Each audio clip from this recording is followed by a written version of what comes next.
Welcome to Zone to Speak, reporting from the road at the Via Race. 4,000 kilometers of pure ultra cycling from Italy to the Netherlands. I'm Juliana, traveling with the race and bringing you daily highlights, rider stories, and the moments that define the ride. Let's dive in. It was 3:45 in the afternoon here in Amerongen, and if you were anywhere within a block of the Proloog café, you would have heard it. That sound, that sweet metallic tick, tick, tick, tick of a free hub, and then the cheers, because Gosia had just arrived. And I say arrived in the most intentional sense. Not rolled in, not showed up whenever she happened to get here. No, Gosia arrived like she meant it. Her timing? Perfect. Her target? Well, not just the women's field anymore. She already had a 12-hour cushion on the last year's winner, Joanna Rominska. So yesterday wasn't about defending a lead. It was about catching 3 very unlucky men who were just ahead of her on the road. Florian Smith, Julian Nochel, and Matthias Muck. Now, if you don't know Gosia, here's the thing. She hates almost. She hates maybe. And she definitely hates close enough. So she chased them down and crossed the line 11 minutes ahead of Florian, 16th ahead of Julian, and 22 ahead of Matthias. What's crazy is how this race started for her. Before it even began, she hit a pothole in Italy and destroyed her carbon rim and dynamo hub. That's a nightmare for an ultracyclist. But Gosia, she rebuilt her entire setup to run on a battery power of lights and GPS. Didn't even blink. Then, day 1, she had routing issues, lost time, wrong turns. She could have panicked, but instead she thought, okay, I'll just make such a big lead, it won't matter. And she did. Then, just when she was flying, she got hit with a stomach bug, the kind that can send you home. She took meds, booked sauna sessions, slept longer, recovered in 2 days, and then she was back on full gas. From there, it was all about extending the gap until the race came into Germany from France. And honestly, the win was already hers. But Gosia doesn't coast. She hunts. Now, while all this was happening out on the road, Amerongen itself, oh my God, that place is buzzing. The Proloog Café has turned into ultracycling's living room. Coffee and beer flowing, plates of food vanishing seconds, friends who haven't seen each other in years hugging like long-lost family. The Antipod's crew are here. Horns are ready, making sure every finisher gets the kind of welcome you can hear from 2 streets away. We even had some celebrity arrivals, like Saz Harris, last year's women's runner-up, who rode from the UK just to be here and cheer. And the finishes kept coming. Sebastian Restrepo, whose free hub blew up just 50 kilometers from the end, managed to find a workshop, got picked up by the owner, fed by strangers, had his bike fixed for free because what you do is amazing. That's what the mechanic told him. Then came Matt Seward, then Enrico Hallex in his banana yellow velomobile, looking like he rode straight out of sci-fi movie. And then one of my favorite finish line moments ever. Alexander Duros rolls in, takes off his cap, and on the inside a message. He drops to one knee, marriage proposal. She said yes, we all cried. Somewhere in the middle of this, photographer Sophie Gatteau, who has been chasing the race not on a carbon machine, but on her Brompton, popped in with the kind of photos you only get when you have been part of the chaos.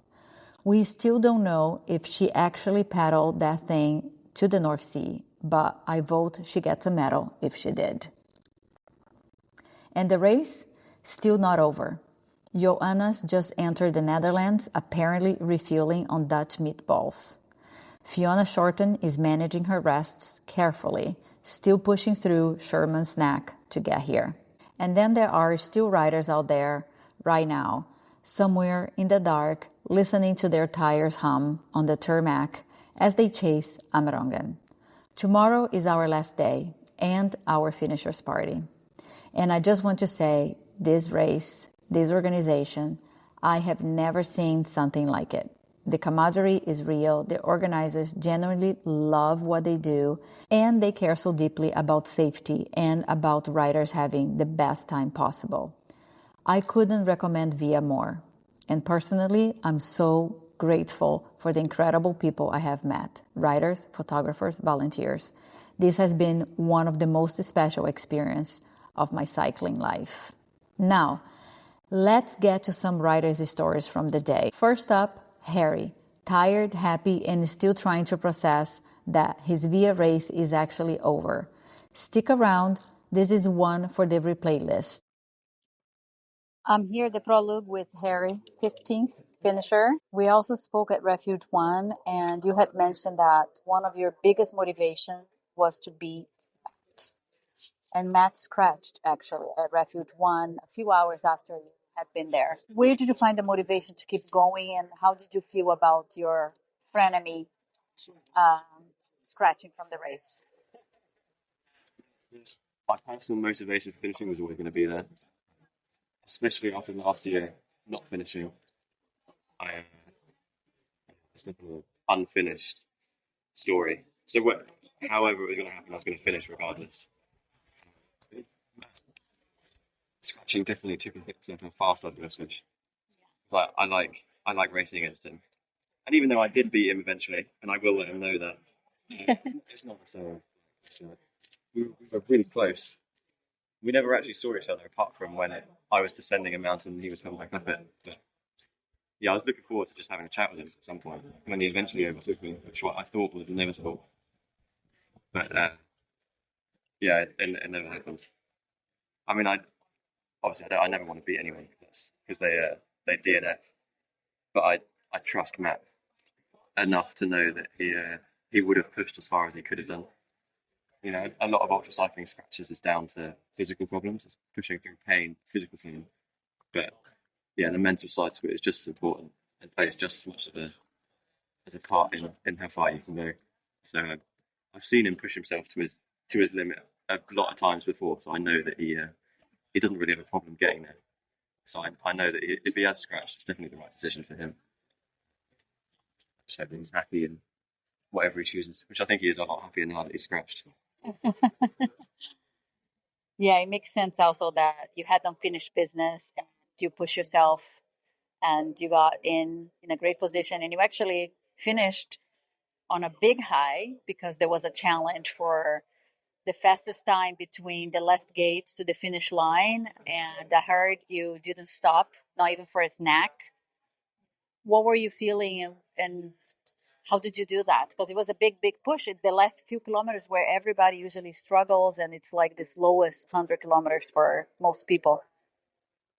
Well, I got quite lucky there. I don't think I'm not a faster rider or a better rider than any of those other riders in the top 10, but I did get very lucky that when Benson, Mr. Viking, told me that they were kind of watching me and there's going to be a little challenge, I just had 2 nights of lots of sleep because I kind of lost the motivation to kind of push myself. The sleep deprivation side anyway, because the people ahead of me were quite far ahead. So I was pretty well rested. I just stopped at McDonald's, so I had loads of food on me. I had a McChicken, 2 McChickens, and 20 chicken nuggets. I had 2 caffeine gels left over. And it was just as the sun was setting, so there was no wind. I had loads of food, loads of caffeine. I was well rested. And it was just that perfect bit of motivation for me to really just get home. Otherwise, I would have just been, just slogging away, knowing that you're going to finish, but not really having any motivation to push. So it's just kind of, you spend 200 kilometers thinking about finishing, and 200 kilometers isn't a long ride. I just got my head down and tried to make the most of the the sunlight where I had it, and then try and hold on when the sun went down. Well, job well done. You had the perfect scenario set for you, and it was just like you said, the motivation that you need, that little kick for you to keep going. Yeah, because you knew you were going to finish, and it's just that drag to the finish line. So it all worked out well. Are you coming back for chapter 3 and finish the trilogy? Yeah, I suppose I've got to now. Really, I don't really have a choice. I don't think Ian would let me not come back. I kind of tried to heavily influence where the route's going to go next year.